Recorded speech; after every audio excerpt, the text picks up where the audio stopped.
lagi dengan Ibu dalam pembelajaran TIK. Hari ini kita akan belajar cara dan etika berkomunikasi digital.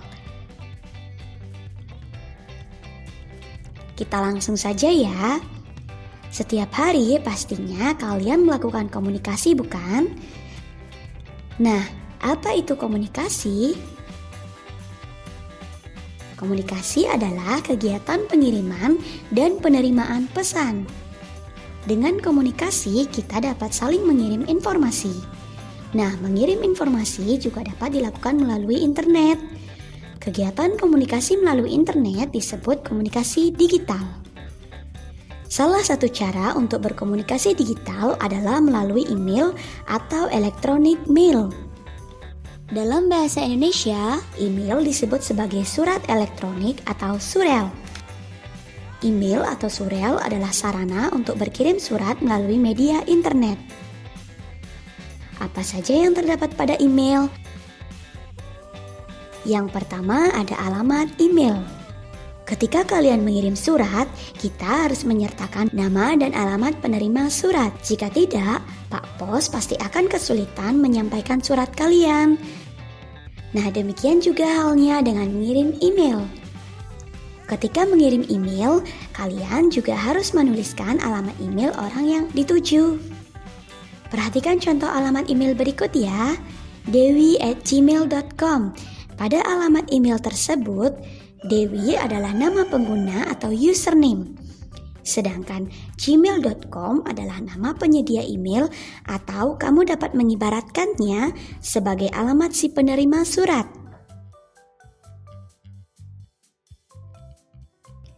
Email adalah data yang bersifat pribadi seperti halnya alamat rumah.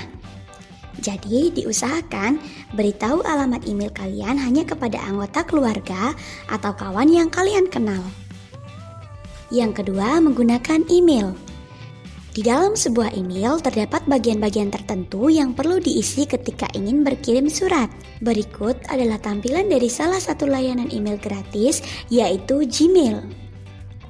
Nah, bagian-bagiannya terdapat yang pertama ada to atau kepada. Ini menunjukkan nama dan alamat email orang yang kalian tuju. Kemudian subjek atau judul, menunjukkan judul email yang akan dikirim. Selanjutnya ada attach file atau lampirkan berkas.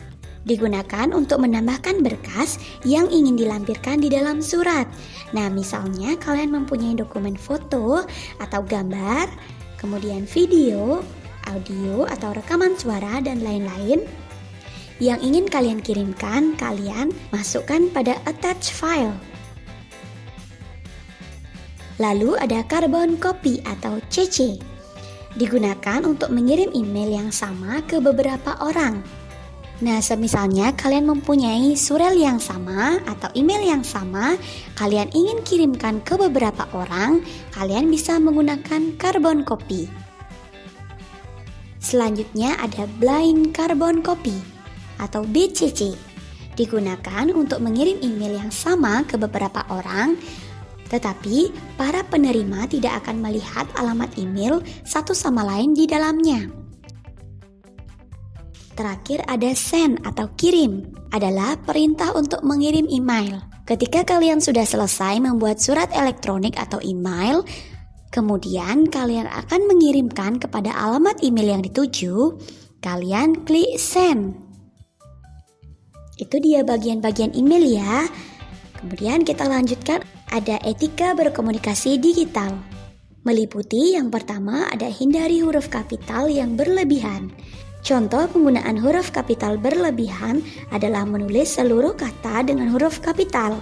Penggunaan huruf kapital yang berlebihan mengesankan penulis sedang marah atau berteriak. Nah, jadi dihindari anak-anak, diusahakan penggunaan huruf kapitalnya hanya di depan kata saja. Kemudian yang kedua ada kutip seperlunya. Ketika ingin memberi tanggapan terhadap post atau kiriman orang lain, maka kutiplah bagian yang penting saja dan hapus bagian yang tidak diperlukan. Yang ketiga ada perlakuan terhadap pesan pribadi. Jika seseorang mengirim informasi secara pribadi, balaslah pesan tersebut secara pribadi pula dan tidak dalam grup. Yang keempat, ada berhati-hati terhadap hoax. Hoax adalah berita bohong yang bertujuan menipu orang. Sebelum membagi atau men-share sebuah artikel kepada orang lain, teliti dan periksalah kembali kebenaran isi artikel tersebut. Yang kelima, ada gunakan bahasa yang baik dan benar. Bahasa yang digunakan dalam berkomunikasi digital juga perlu menggunakan bahasa yang baik dan benar. Gunakan bahasa yang sopan santun ya anak-anak. Yang keenam, hindari mengirim file atau konten yang melanggar hukum. Pengiriman konten yang melanggar hukum dapat ditindak oleh pihak yang berwajib. Jadi, kamu harus menghindari hal ini. Contoh konten yang melanggar hukum adalah file musik bajakan, video bajakan, dan sesuatu yang mengandung unsur bajakan. Yang ketujuh, ada bersikap santun. Ketika berkomunikasi digital, kita juga harus memenuhi norma kesopanan dalam kehidupan sehari-hari. Jadi kalian harus menjaga sopan santun ya dalam mengirim surat atau mengirim email. Selanjutnya ada berbagi konten yang baik dan bermanfaat. Konten yang kita bagikan haruslah bersifat baik dan bermanfaat. Kita perlu memilah konten yang ada sebelum membagikannya. Dan yang terakhir ada menghargai kehidupan pribadi orang lain. Tidak semua orang ingin membagi kehidupan pribadinya di internet. Oleh karena itu kita perlu menghormati kehidupan mereka. Nah, sekian materi hari ini ya anak-anak. Jangan lupa mengerjakan tugas yang ibu berikan. Tugasnya adalah